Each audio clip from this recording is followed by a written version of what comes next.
किराना क्षेत्र में एफडीआई की नीति के नफे नुकसान को आजमाए बिना जल्दबाजी में इस पर कोई भी निर्णय लेना हमारे लिए उचित व सही नहीं होगा। एफडीआई डिबेट है नेताजी, इस पर एफडीआई क्या वोट करूंगा, वो तो पहले से अंडरस्टूड है।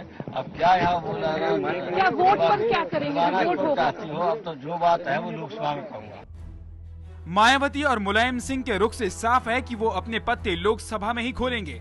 आंकड़ों के हिसाब से देखें तो एसपी के 22 और बीएसपी के 21 सांसद वोटिंग के समय अहम भूमिका निभा सकते हैं। दरअसल फिलहाल लोकसभा में कुल 544 सांसद हैं। ऐसे में सरकार का बहुमत साबित होगा 273 सांसदों के समर्थन से। यूपीए में शामिल पार्टियों को जोड़ने से सरकार का समर्थन बनता है 254।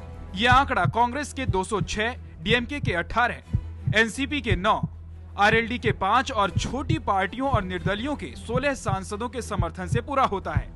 यूपीए सरकार को बाहर से समर्थन देने वाली पार्टियों के 50 सांसदों को जोड़ने से समर्थन हो जाता है 304। इसमें एसपी के 22, बीएसपी के 21, आरजेडी के 4 और जेडीएस के 3 सांसद हैं। इस लिहाज से बहुमत के आंकड़े से काफी ज्यादा समर्थन दिख रहा है सरकार के पास, लेकिन एसपी और बीएसपी के रुख को लेकर सस्पेंस बना हुआ है। जब केंद्र की सरकार ने ये खुली छूट रखी है कि भाई ये कोई जबरन, उन्होंने ये नहीं कहा है कि भाई आप इसको लागू करो। जो लागू करना चाहे वो कर सकता है, जो नहीं करना चाहता वो ना करे। ये प्रस्ताव ये पार्लियामेंट के अंदर कौन लेकर आया है? बीजेपी एंड कंपनी के लोग लेकर आए हैं। तो हमें ये भी देखना है कि हम इस मुद्दे के ऊपर उनके साथ खड़े होते तो एक ऐसा मैसेज ना चला जाए कि हम सांप्रदायिक ताकतों को मजबूत कर रहे हैं।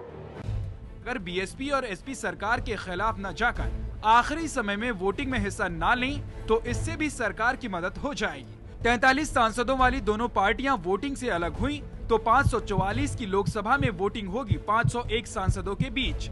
तब बहुमत का आंकड़ा रह जाएगा 252 वोटों का। इतने वोट के लिए तो सरकार को बाहरी समर्थन की भी जरूरत नहीं रहेगी। यूपीए में शामिल पार्टियों के 254 सांसद ही नैया पार लगा देंगे। अमूमन किसी भी संजीदा मुद्दे पर अगर बहस के लिए सरकार मैदान में उतरती है तो पूरी तैयारी करके।